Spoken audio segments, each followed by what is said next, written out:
히말라야 산맥에 작은 왕국이 있습니다. 이름이 부탄. 부탄이라는 나라는 세계 행복지수 1위로 아주 유명한 나라죠. 국민의 97%가 행복하다라는 말을 해서 아주 유명한 나라로 알려져 있습니다. 한때 우리나라에서도 뉴스에도 나오고 했었죠. 그래서 뭐 세계 행복지수 1위다 이래서 뭐 뉴스에 나오고 소개도 했는데, 근데 요즘은 이 부탄을 행복지수 1위 국가라고 하지 않습니다. 왜 그러냐 하면 이 나라의 스마트폰과 인터넷이 보급되면서 젊은이들이 다른 나라와 자기 나라를 비교하기 시작한 것입니다. 이 부탄의 1인당 국민소득이 2,000달러, 260만 원 정도 됩니다. 그러니까 예로 우리나라는 1인당 국민소득이 4만 달러, 5,200만 원이에요. 그러니까는 뭐 부탄은 한국 국민소득의 20분의 1 정도도 안 되는 나라죠. 상당히 가난한 나라입니다. 근데 그 사실을 모르고 늘 만족했던 이 나라 사람들이 이제 자신들과 다른 나라들을 비교하자 무엇이 부족한지, 자기네가 무엇이 없는지, 어떤 것들이 약한지 알게 된 거죠. 사실 원래 남들과 비교하지 않는 나라로 유명한 나라였는데 이제 본인들의 삶을 비교하기 시작하면서 그들은 더 이상 행복할 수가 없는 것입니다. 그렇다면 이 나라 사람들이 행복해지려면 무엇이 필요할까요? 1번 음식, 2번 아파트, 3번 자동차, 4번 돈. 몇 번인가요? 한번 옆에 분들하고 한번 인사해 봅시다. 왜 말을 못해? 돈이 있으면 행복할 것 같은데 사실 돈이 있다고 행복하지 않다는 것을 우리가 너무 잘 알고 있는 거죠. 이미 남들과 비교하기 시작하면 더 이상 그들은 행복해질 수가 없습니다. 그렇다면 여러분들은 행복하십니까? 아니, 여러분들은 행복해지고 싶으십니까? 그렇다면 오늘 이 하나님의 말씀에서 그 해답을 찾으시기 바랍니다. 오늘 본문에는 사도 바울이 등장합니다. 제가 사도 바울에 대해서 잠깐 소개를 하자면 그는 길리기아 다소에서 태어났습니다. 이 길리기아 다소에서 태어났다는 것은 날 때부터 로마 시민권을 가지고 있다는 거예요. 근데 그가 그냥 로마 시민권을 가지고 다른 나라에서 태어난 사람일 뿐만 아니라 그는 학문도 당대 최고의 유대학자인 가말리엘 문화에서 공부를 한 사람입니다. 말하자면 로마 시민권을 가지고 있는 아주 부잣집 그 아들이지만 그는 또한 최고의 유대학자 아래에서 공부한 유대교의 정통한 사람이라는 겁니다.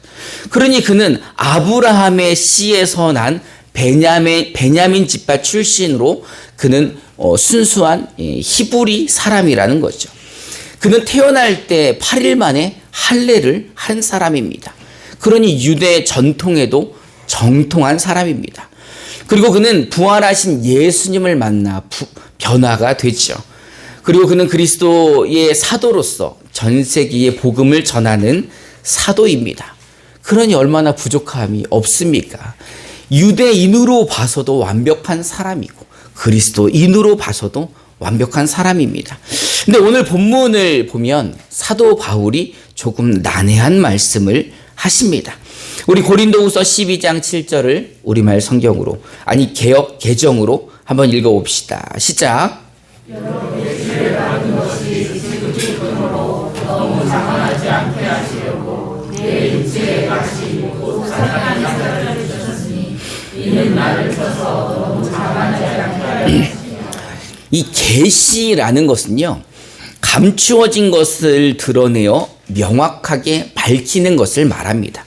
그러니 성경에 나와 있는 하나님의 계시란 하나님의 구원의 비밀, 하나님의 그 진리, 하나님의 섭리, 하나님의 뜻을 사람을 통해 사람에게 드러내어서 보여주시는 겁니다. 그러니 하나님께서는 사도 바울을 통해 많은 계시를 하셨고, 이 사도 바울은 신약 성경 27권 중에서 13권이나 쓰게 된 것입니다.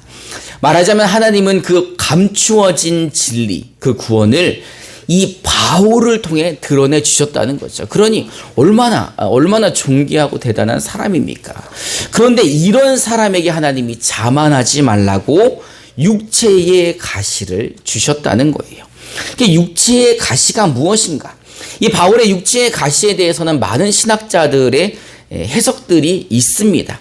근데 이제 여러분들이 성경을 해석하는 데 있어서 가장 우선시 돼야 되는 것은 자기의 상상력을 동원해서 기발하게 추측하는 것이 아니라 먼저 문자 그대로 그 의미를 해석하는 겁니다. 이제 그런 원리로 보면 육체의 가시다라는 것은 바울의 육체를 괴롭히는 가시를 말하는 거죠. 이 학자들의 대다수는 바울의 육체를 괴롭히는 가시를 안질 또는 간질로 보고 있습니다. 먼저 안질로 보는 사람들은 그가 편지를 쓸 때 대피를 시켰다는 것에 그 초점을 두고 있습니다. 로마서 16장 22절을 우리말 성경으로 제가 봉독해 드리겠습니다. 이 편지를 받아 쓰는 나 더디오도 주 안에서 여러분에게 안부를 전합니다. 이 로마서를 쓸 때 보니까는 바울이 쓴 게 아니라 이 대필 더디오를 불러가지고 그로 하여금 쓰게 한 거예요.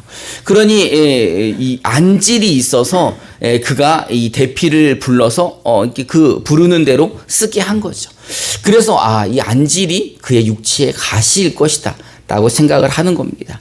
근데 또 하나는 간질이 아닐까 생각을 하는 거예요. 이 간질이라는 것은 뇌전증이라고 하죠. 이 뇌전증의 옛날 말이 간질이죠. 이 뇌전증이라는 것은 뇌세포가 비정상적으로 활동해서 발생하는 발작이 반복적으로 나타나는 현상을 말하는 겁니다. 여러분들 너무 잘 알고 계실 거예요. 이 바울의 육체의 가시를 이 뇌전증으로 보는 이유는 그가 갈라디아 교회의 성도들에게 했던 말씀 때문입니다. 제가 갈라디아서 4장 13절부터 14절을 우리말 성경으로 봉독해 드리겠습니다. 여러분이 알다시피 내가 처음에 여러분에게 복음을 전하게 된 것은 육체의 연약함 때문이었습니다. 그리고 내 육체의 연약함이 여러분에게 시험거리가 될 만한 것이었는데도 여러분들은 비웃거나 멸시하지 않았고 도리어 나를 하나님의 천사처럼 그리스도 예수처럼 환영해 주었습니다. 여기 갈라디아서 교회에 이야기하는 것을 보니까 갈라디아 지역에 가서 전도를 하다가 이 사도 바울의 육체의 연약함이 드러난 거예요.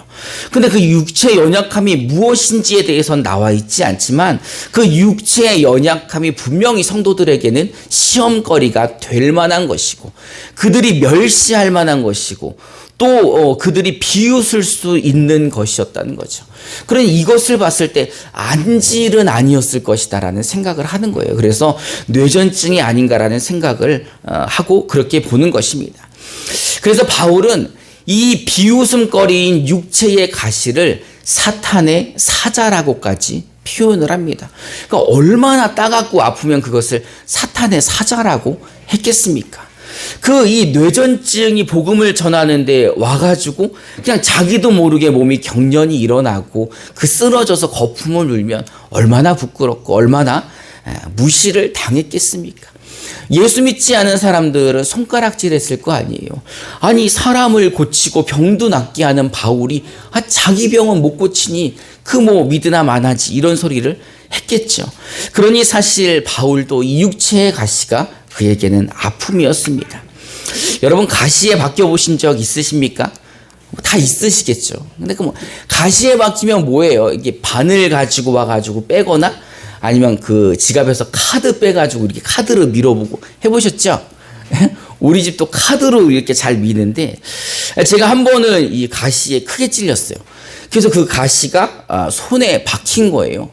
큰 가시는 뺐는데 빼다가 그 큰 가시 끝에 부분이 살에 박혀서 안 빠지는 겁니다. 그래서 바늘로 아무리 빼고 카드로 해고 이래도 안 빠지니까 그냥 저절로 나오겠지 이런 생각에 그냥 내버려 두었는데 이 엄지손가락에 깊숙이 박혀가지고 뭐 할 때마다 아픈 거예요. 뿐만 아니라 이게 잠자다가도 잘못 건드리면 그냥 벌떡 일어나가지고 잠에서 깨기도 하고. 그래서 이거 도저히 안 되겠다. 이거는 병원 가야 되겠다. 이래서 병원을 갔더니 의사 선생님이 엑스레이를 찍어보자는 거예요. 그래서 아니 무슨 가시에 박혔는데 엑스레이를 찍고 이거는 그냥 뺄 수가 없고 엑스레이 찍고 수술해야 된다는 거예요. 그래서 이거 말도 안 되잖아요. 가시 찔도 무슨 수술을 해. 그래서 그냥 우스운 소리라 생각하고 집에 와버렸는데 시간이 지날수록 더 아픈 겁니다. 그래서 뭐 어떡하겠어요. 수술을 해도 병원을 가야지. 그래서 병원에 가서 진짜 엑스레이 찍고 여러분 엄지손가락을 이만큼이나 째고 그 가시를 빼내고 그거 봉합해서도 한 달은 아팠던 것 같아요. 그러니 이 손가락에 가시만 박혀도 이렇게 아픈데 만약에 그 가시가 뇌전증이라면 얼마나 아프겠습니까? 이거 의사도 어떻게 고칠 수가 없잖아요. 지금도 어려운 병이지만 그 당시에는 손을 쓸 수 없는 병. 그 원인도 몰랐기 때문에 사람들은 이 귀신 들렸다고 말할 수 있는 아주 창피한 병이 뇌전증입니다. 그러니 바울이 어떻게 했겠어요? 기도했겠죠. 하나님께 기도했겠죠. 하나님께 기도했는데 우리 고린도후서 12장 8절을 우리말 성경으로 한번 읽어봅시다. 시작. 나는 이것이 내게서 떠나도록 주께 3번이나 간구했습니다. 몇 번 기도했다고요? 3번이나 기도했습니다. 바울이 이 육체의 가시를 하나님이 주신 것을 알고 있었어요. 근데 이 가시가 얼마나 아픈지 정말 이 사탄의 사자와 같이 자기를 괴롭혔기에 그는 3번이나 기도를 하는 겁니다. 여러분, 바울이 3번 기도했다는 것은 진짜 하나님 앞에 진지하게 진심으로 기도했다는 거예요. 전도하다가 그 육체의 가시 때문에 창피당하고 그 연약함 때문에 사람들의 웃음거리가 되고 자기뿐만 아니라 자기와 함께한 사람들에게도 창피거리가 되니 진짜 나 같으면은 3번이 아니라 30번이라도 기도를 했겠죠. 근데 그 기도의 응답이 사실 우리가 기대했던 거와는 다릅니다. 고린도후서 13장 9절부터 10절 우리 함께 봉독해 봅시다. 시작. 나에게 이르시기를 내 은혜가 내게 속하도다. 이는 내 능력이 약한 데서 온전하지라 하시니라. 그러므로 오히려 크게 기뻐함으로 나의 여러 약한 것들에 대하여 자랑하니 이는 그리스도의 능력이 내게 머물게 하려 함이라. 그러므로 내가 그리스도를 위하여 약한 것들과 능욕과 궁핍과 박해와 공고를 기뻐하노니 이는 내가 약한 그때에 강함이라. 아멘. 하나님은 바울에게 내가 주는 은혜가 너에게 족하다라고 말씀하십니다. 왜냐하면 그리스도의 능력이 바울이 약한 데서 온전하게 되기 때문이라고 설명을 해 주시는 겁니다. 여러분, 만약에 하나님이 여러분들에게 이렇게 응답하셨으면 여러분 어떠실 것 같아요? 저 같으면 섭섭할 것 같아요. 그 사탄의 가시와 같이 나를 괴롭히고 어려운 것이라 내가 진짜 진심을 다해 3번이나 기도를 했는데 네 은혜가, 내 은혜가 너에게 족하다라고 말씀하시면 그 얼마나 섭섭합니까? 근데 이 내가 약할 때에 그리스도의 능력이 온전해진다 라는 이 말에 사도 바울은 아주 크게 기뻐하였다라고 기록되어 있습니다. 그러므로 도리어 크게 기뻐하더라. 그는 자신의 약한 것들을 이제 자랑하기로 결심합니다. 그래서 능욕받았던 일들, 자기가 가난하고 궁핍한 것들, 박해받았던 것들, 곤고한 것들에 대해서 자랑을 합니다. 왜냐하면 이 약한 것들로 인해서 그리스도의 능력이 자신에게 머물고 온전해지기 때문인 것입니다.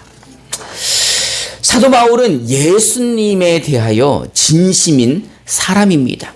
우리 빌립보서 3장 8절부터 9절을 우리말 성경으로 함께 읽어봅시다. 시작. 내가 참으로 모든 것을 배워 여기는 것은 내 주 그리스도 예수를 아는 지식이 가장 무상하기 때문입니다. 그로 인해 내가 모든 것을 잃어버리고 심지어 백성으로 여기는 것은 내가 그리스도를 얻고 그 안에서 발견된 힘이란 것입니다. 내가 가지고 있는 율법에서 난 의가 아니요 그리스도를 믿음으로써 얻는 의인 곧 믿음으로 인해 하나님께로서 난 의인이다. 아멘. 그는 그리스도 예수를 믿음으로 모든 것을 잃어버리고 배설물처럼 여긴다고 고백을 합니다. 여러분, 배설물이 뭡니까? 똥처럼 여긴다는 거예요. 예수님 말고 다른 것들은 다 똥처럼 여긴다는 겁니다. 여러분도 예수님 말고 다른 것들을 다 배설물처럼 여기십니까? 사도 바울은요, 이 그리스도 예수를 위하여 모든 것을 배설물처럼 내어 버렸습니다. 그래서 그는 그리스도의 능력이 자신에게 머물고 그 능력으로 온전해지기 위하여 이제부터 자신의 약한 것들을 자랑하기 시작합니다. 그런데 여러분, 놀라운 것은 그렇게 약한 것들을 자랑할 때 그리스도 예수의 사람들은 강해진다는 것입니다. 바울은 자신의 육체의 가치를 자랑할 때 그리스도의 능력이 자신에게 머물고 그 능력으로 강해진다는 진리를 얻게 됩니다. 그래서 그 진리를 믿고 그 자신의 약함을 자랑했고, 그렇게 그는 이 그리스도의 복음을 전하기 시작했던 것입니다.